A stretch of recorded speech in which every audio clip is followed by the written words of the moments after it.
नमस्कार मित्रांनो, आज पठारवाडी या ठिकाणी ओपनचं असं भव्य दिव्य मैदान होत आहे आणि गुरसाळे या ठिकाणी दुसऱ्याचं मैदान होतं आहे. तालुका खटाव, जिल्हा सातारा या ठिकाणी अनेक आज 6 मैदान आहेत महाराष्ट्रामध्ये. आता कुठं कुठं आहेत कमेंट्समध्ये सांगू शकताय. मला तर 2च माहीत आहेत. आज सुरुवात करतोय. आज बकासूर आणि मानघरकरांचं वादळ पळणार आहे अशी दाट शक्यता आहे. पायरा अगोदरच झालेला आहे, परंतु ऐन टायमिंगला जर नवीन चेहरा जर आला समोर तर सगळे अचंबित होतील. बघूया काय होतंय काय नाही.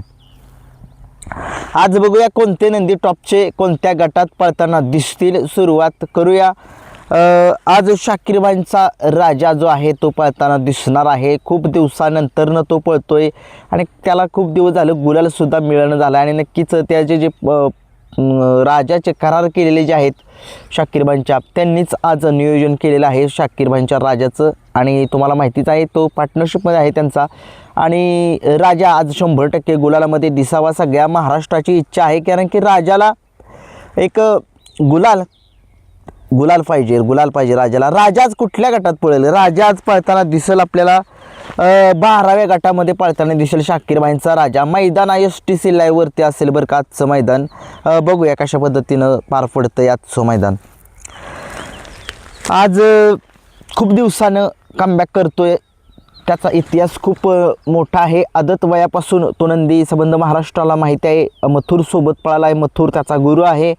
आणि पिंटू शेट बडकी यांचा हिंद केसरी कॉकटेल आपल्याला खूप दिवसानंतर पळताना दिसणार आहे. त्याचा पैरा कोण आहे कमेंट्समध्ये सांगा, परंतु तो आज पळणार आहे गट क्रमांक 15मध्ये. आज गुलाल घे कॉकटेल. खूप दिवस झालं गुलालमध्ये नाही आहे. खूप संघर्ष करतोय. कधी गटालाच जातोयस बाहेर, कधी शेमीलाच बाहेर जातोयस, परंतु तुझं आज खूप लोकांना पळ बघायचे. पहिला कॉकटेल सगळ्या महाराष्ट्राला बघायचे. आज गट क्रमांक 4मध्ये आपल्याला हॉटेल सागर शाहिदबाई मुलानी नाते पुते यांचा सचिन एखाद्या वेळेस पळताना दिसेल. आजारपणातून आता बरा झाला आहे की काय बघूया. त्याच्या नावाची चिठ्ठी जी आहे ती निघालेली आहे. सचिन किंवा देवा या दोघांच्यापैकी एक पळू शकतो, किंवा नवीन खरेदी झालेली आहे शाहिदबाई मुलानी यांची, तीसुद्धा आपल्याला पळताना दिसू शकेल गट क्रमांक 4मध्ये. बघूया काय होतंय काय नाही. तसंच त्याच गटामध्ये आपल्याला संघर्ष योद्धा जो आत्ता सध्या महाराष्ट्रामध्ये टॉपचा नंदी आहे, टॉपच्या मैदानामध्ये टॉपच्याच बैलांना हरवतोय असा हा शंभू बाजी ग्रुप खडकवासला यांचा बुलेट आपल्याला पळताना दिसणार आहे गट क्रमांक 4मध्ये. सचिन विरुद्ध बुलेट ही जोडी आपल्याला पळताना दिसणार आहे. आजच्या मैदानामध्ये गट क्रमांक 7मध्ये आपल्याला जुळेवाडीकरांचा राजा पळताना दिसेल. तो सध्या महाराष्ट्रामध्ये आत्ता एक गुलालाचा बेताज बादशाह आहे. बकासूर सोबत खूप वेळा पळाला आणि खूप वेळा त्यानं गुलालसुद्धा मिळवलेला आहे. असा हा जुळेवाडीकरांचा राजा आपल्याला पळताना दिसणार आहे गट क्रमांक 7मध्ये. आज गट क्रमांक 3मध्ये आपल्याला नाशिककरांचा जो विराट आहे, जो सध्या महाराष्ट्रामध्ये नाशिकमधला एक टॉपचा नामांकित नंदी आहे, तो आपल्याला पळताना दिसणार आहे आज नाशिकचा विराट. सगळ्यांना एक माहिती देतो की मथुर पळणार आहे का नाही आहे.